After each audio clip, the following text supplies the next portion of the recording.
Today I want to show you my whole design process. So I'm going to take you from concepting through to fabric choice, all the way through the design process, through to the actual production of the finished product. The product we're going to be looking at today is a new product that I'm working on. It's a tote bag using all outdoor specific materials. So we're going to be making the main shell of the bag out of cordura. There's a ripstop nylon lining, and there's also going to be waterproof zips, and the handles are going to be made out of repurposed seat belts that I got from my local scrapyard. Okay, let's get down to it.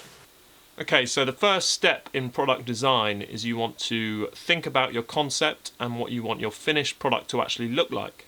A great resource for this is Pinterest. I make Pinterest boards for every product that I make. I gather inspiration from other companies making similar products. I look at pocket placement, materials and colours, and I put them all together onto a Pinterest board so I have some inspiration for the product that I want to make. Once you've got all your inspiration sorted and you've chosen what materials you want to use, for instance for this bag I'm using a combination of cordura, and with the cordura we're using my normal canvas. I'm going to have two different colourways. I've got a black cordura and green canvas, and then I also have a brown camel cordura and a black canvas.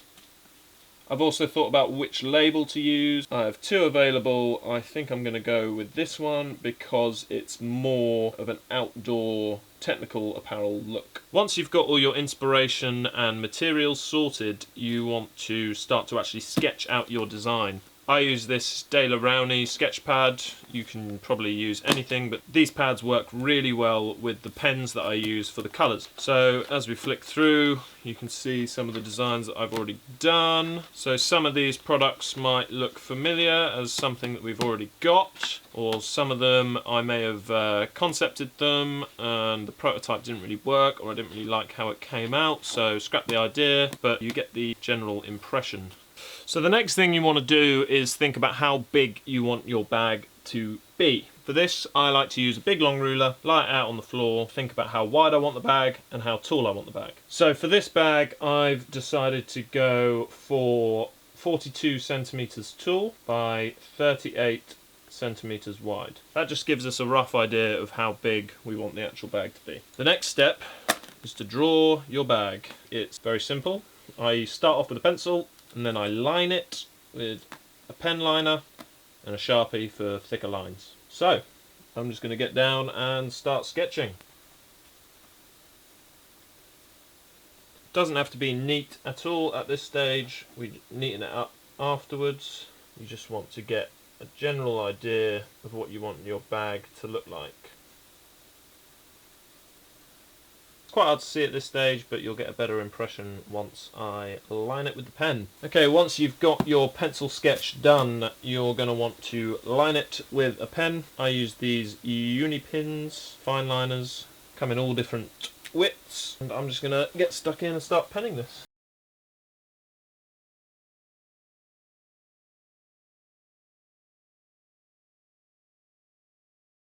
One little last minute change. When I sketched this design, I put the zips on the front of these two front pockets. I had a change of heart, because it's a box bag and you've got this top panel here with the zip splitting it, I want these two front pockets to match that. So I'm going to move the zips from here, and I've added the top section here.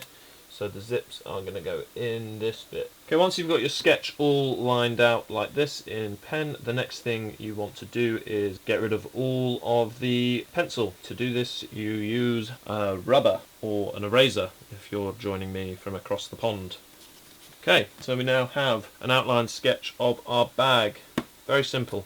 At this stage, you can throw in your measurements. I like to use little stars like this, just to kind of illustrate the width. So before 20 mil, 380 mil.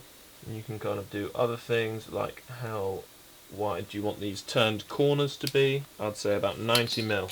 And how deep you want this top section. I'm going to go with 80 for the top, and for these pockets here I'm going to do slightly smaller. I think we'll go 50. At this stage you can start working with your colours to kind of see how the final bag will look. So for my colours I use Pro Marker markers by Winsor & Newton. They're really good. You can pick them up from any arts supply store. And the pens themselves actually work differently with different papers. So when I first got this pad, what I did in the opening section is I did a little colour key. So you can see all the colours that I have and how they look on the paper. Black. Pretty straightforward. It's going to be black. So the colours that I will be using are going to be black raw sienna for this one. I also just realised that because I've only done one sketch, I'm only going to actually colour one colourway, and I'm going to choose the camel and black canvas. My plan is to make the main body of the bag out of this cordura, and then the front two pockets are going to be made out of my traditional poly-coated canvas. The straps for the bag, I'm going to be using recycled seatbelts that I picked up from a scrapyard. Very good, very cheap. You just go there yourself with a Stanley knife and you just cut them straight out of the cars. They're very cheap, great way of recycling, and they will work great for bags. I'm going to be making these two front pockets black, and I want to be able to still see that zip on the actual drawing. I'm not going to use black for the canvas pockets on the front. I'm going to use a slightly lighter, it's Cool Grey 5, so it's the darkest of the greys. It's just a little bit lighter than the black, just so that that zip can pop out. I like to go round the outside of the panel with the fine edge of the pen, and then I like to fill it in with the chisel tip.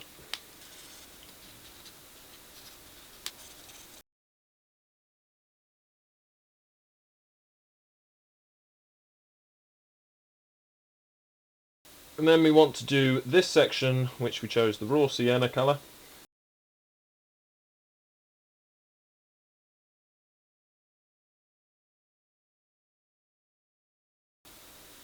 Okay, so now we have our design all mapped out. We have our colour key here. Colours kind of match, but it does give a good visual representation of what the bag will look like once it's done.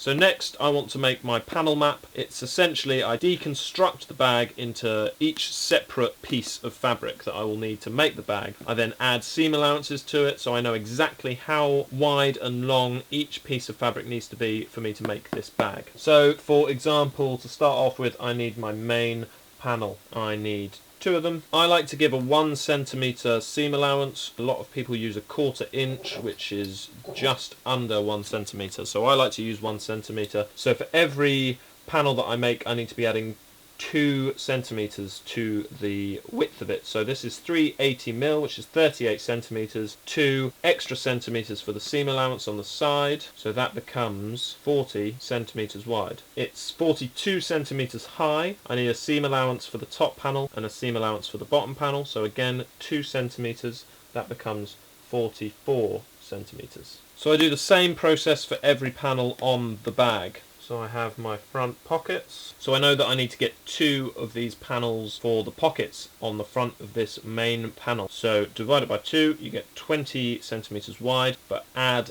that seam allowance for these two to meet up in the middle. For these pocket panels, I need to make this sort of shape, so when I pinch these two corners together and stitch along this line, it makes these pockets that I want. So it needs to be 22 centimetres wide, 40 divided by 2, adding my seam allowance. These little indents need to be 5 centimetres because of this is my depth, 50mm, 5 centimetres. I also want this to be 220mm tall, which is 22 centimetres. Adding my seam allowance to the top and the bottom is 24. I also need 2 of those. For these top panels of the pockets that are going to have the zipper running through them, I like to make a complete panel and then split it in half and stitch my zipper into that panel. So I know that these need to be 5 centimetres across, and then add my 2 centimetre seam allowance, that's 7 centimetres. Width needs to be exactly the same width as these pockets, so that's 22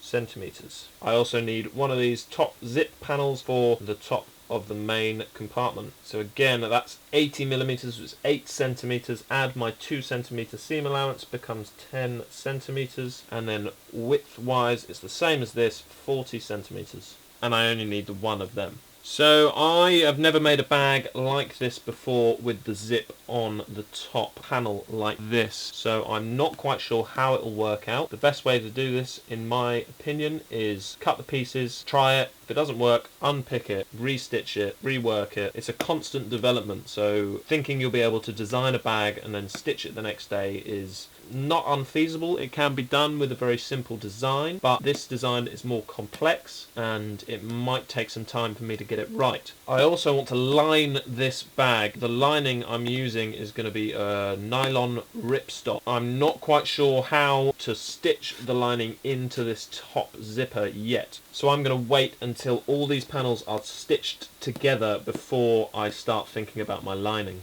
Same goes for the straps. I don't know how long I want these straps to be, so I'm going to wait for the bag to start coming together and then cut the straps.